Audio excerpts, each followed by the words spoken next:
സമാധാനം യേശു നമുക്ക് നൽകുന്ന ഏറ്റവും വലിയ സമ്മാനങ്ങളിൽ ഒന്നാണ്.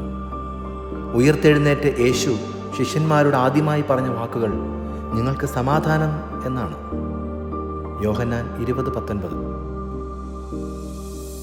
ലോകം അസമാധാനത്തിൻ്റെയും അശാന്തിയുടെയും കാർമേഘങ്ങളാൽ മൂടപ്പെട്ടിരിക്കുമ്പോൾ സമാധാന രാജാവായ യേശുവിൻ്റെ തനി പകർപ്പായ അസീസിയിലെ വിശുദ്ധ ഫ്രാൻസിസിൻ്റെ കർത്താവേ, എന്നെ നിന്റെ സമാധാനത്തിൻ്റെ ഉപകരണമാക്കണമേ എന്ന പ്രാർത്ഥന സമാധാനം സ്വന്തമായി അനുഭവിക്കുമ്പോൾ മാത്രമല്ല, മറ്റുള്ളവരിലേക്ക് പകരുമ്പോഴാണ് അത് പൂർണ്ണമാകുന്നത് എന്ന സത്യം നമ്മെ പഠിപ്പിക്കുന്നു.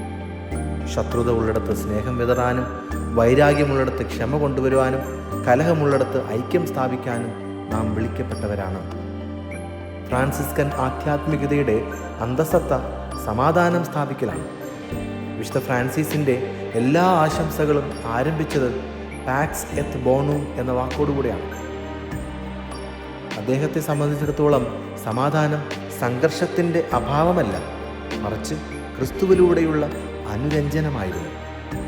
വിശുദ്ധ ഫ്രാൻസിസ് തൻ്റെ പിൽക്കാല നിയമത്തിൽ ഇങ്ങനെ നിർദ്ദേശിച്ചു: അവർ വാക്കുകൾ കൊണ്ട് കലഹിക്കുകയോ വഴക്കിടുകയോ ചെയ്യരുത്, മറിച്ച് അവർ സൗമ്യരും സമാധാനപ്രിയരും എളിമയുള്ളവരും വിനയമുള്ളവരുമാകട്ടെ, എല്ലാവരോടും മാന്യമായി സംസാരിക്കട്ടെ.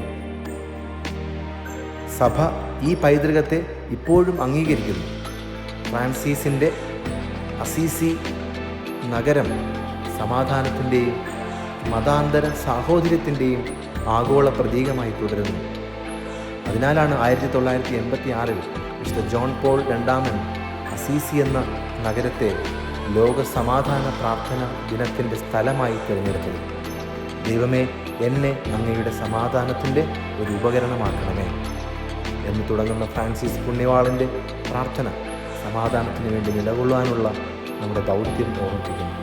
കൽക്കത്തയിലെ വിശുദ്ധ മദർ തെരേസ പറയുന്നു, സമാധാനം ലോകത്ത് ആരംഭിക്കുന്നത് നമ്മുടെ സ്വന്തം ഹൃദയങ്ങളിൽ നിന്നാണ്.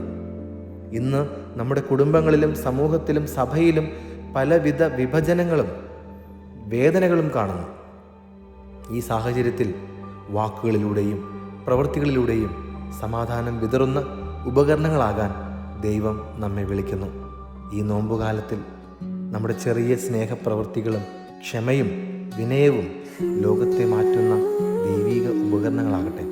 അങ്ങനെ നമ്മിലൂടെ വിശുദ്ധ ഫ്രാൻസിസിനെ പോലെ യേശുവിൻ്റെ സമാധാനം അനേകർ അനുഭവിക്കട്ടെ. ആമേൻ. സമാധാനം ഹൃദയത്തിൽ വിരിയുന്ന പൂവേ, സ്നേഹത്തിൻ്റെ നിസ്സാര സ്വരമേ, കോപങ്ങൾ അകലട്ടെ, ക്രിസ്തുവിൽ എൻ്റെ മനസ്സ് ശാന്തിയാ.